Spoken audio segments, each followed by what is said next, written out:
Professional লেভেলের দারুণ video editing করার জন্য আপনার মোবাইলই যথেষ্ট। এর জন্য কোনো দামি কম্পিউটার, ল্যাপটপ বা দামি সফটওয়্যারের দরকার নেই। যেটা দরকার সেটা হলো স্কিল আর সাথে ট্রাক ভর্তি ধৈর্য। যদি বিশ্বাস না হয় তাহলে ভিডিওটি শেষ পর্যন্ত অবশ্যই দেখুন, কারণ এই সম্পূর্ণ ভিডিওটি আমি মোবাইলেই বানিয়েছি। এই ভিডিওর voice over, text effects, visual effects, music সব কিছু করেছি আমি এই মোবাইলেই। একটা প্রফেশনাল লেভেলের ভিডিও বানানোর জন্য কয়েকটি মেন জিনিস আপনাকে ফলো করতে হবে। এর মধ্যে প্রথম হলো পরিষ্কার এবং ক্লিয়ার ভয়েস ওভার। যে কোনো ভালো ভিডিওর ভয়েস ওভার খুব গুরুত্বপূর্ণ একটা জিনিস, কারণ ভিডিওতে গ্রাফিক্স একটু আধটু কম বেশি হলেও কিংবা খারাপ হয়ে গেলেও পাবলিক ভিডিওটি দেখে নেবে। কিন্তু যদি ভিডিওর ভয়েসটাই ঠিকঠাক না বোঝা যায় তাহলে আপনার ভিডিও শুরু হবার আগেই শেষ হয়ে যাবে। ভালো ভয়েস ওভার মানে এই নয় যে আপনার ভয়েস অরিজিৎ সিংয়ের মতো হতে হবে। আপনি আপনার ভিডিওতে যেই কথাগুলি বলছেন সেগুলি যেন পরিষ্কারভাবে বোঝা যায় এবং ব্যাকগ্রাউন্ডে কোনো নয়েজ না থাকে। পরিষ্কার নয়েজ ফ্রি ভয়েস ওভারের জন্য আপনাকে আলাদা অডিও এডিটিং অ্যাপ ব্যবহার করতে হতে পারে, অথবা অনলাইনে এখন অনেক এআই ভয়েস এডিটিং টুল বেরিয়ে গেছে, যেই টুলগুলির সাহায্যে আপনি আপনার অডিওর ব্যাকগ্রাউন্ডের নয়েজ রিমুভ করতে পারেন। মোট কথা আপনার ভয়েস হতে হবে পরিষ্কার এবং ক্লিয়ার।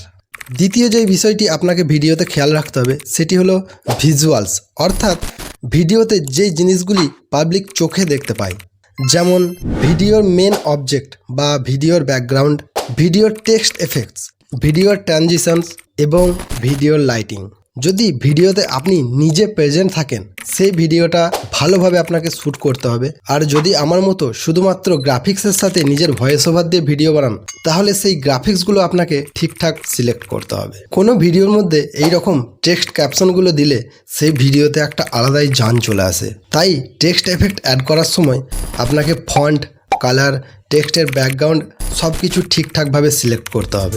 একটি ভিজুয়াল থেকে আরেকটি ভিজুয়ালে চেঞ্জ হওয়ার সময় যেই ট্রানজিশন, এটি খুব ইম্পর্ট্যান্ট একটা জিনিস।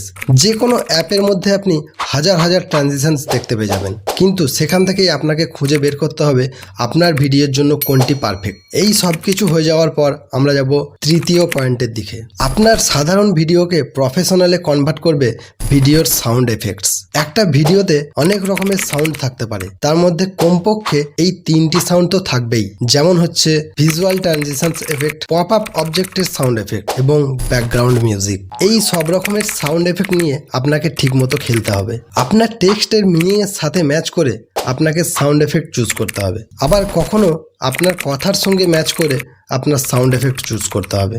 আপনার ভিডিওতে কোনখানে কোন সাউন্ড এফেক্ট ম্যাচ করবে এটি সবচেয়ে ভালো আপনি নিজেই জানবেন। Transition sound effect, pop up sound effect এবং বাকি সমস্ত সাউন্ড এফেক্ট দেওয়ার পর এবার মেন কাজ হলো সব শেষে ব্যাকগ্রাউন্ড মিউজিক অ্যাড করা। একটা ভিডিওতে একটি মাত্র সিঙ্গেল ব্যাকগ্রাউন্ড ট্র্যাক ইউজ করার মতো ভুল কখনোই করবেন না, কারণ ভিডিওর প্রত্যেকটা মুহূর্তে গল্পের ভাইব চেঞ্জ হচ্ছে, তাই তার সাথে আপনার ব্যাকগ্রাউন্ড মিউজিককেও চেঞ্জ করতে হবে। নইলে আপনার ভিডিওর স্টোরি একদিকে যাবে আর আপনার ভিডিওর মিউজিক যাবে আর একদিকে। এবার আপনার ভিডিও একদম রেডি উইথ কিলার লুক। এই সব কিছু করতে কোন অ্যাপ ব্যবহার করবেন, এটা একটা কঠিন প্রশ্ন। প্রফেশনাল লেভেলের ভিডিও এডিটিং করার জন্য দরকার প্রফেশনাল লেভেলের এডিটিং অ্যাপ। এর জন্য আমার ফার্স্ট প্রেফারেন্স হলো ক্যাপকাট। যদি আপনারা ইউজ করতে না পারেন তাহলে সেকেন্ড অপশন হলো ভিএন ভিডিও এডিটিং অ্যাপ। তাও যদি না পারেন তখন কাইনমাস্টার কিংবা ইনশট ব্যবহার করতে পারেন। এই সব কাজগুলি করতে একটা জিনিসের প্রয়োজন খুব বেশি হবে, সেটি হলো আপনার ধৈর্য। কারণ মোবাইলের মধ্যে এতগুলি লেয়ার নিয়ে খেলতে গেলে ধৈর্য রাখতে হবে।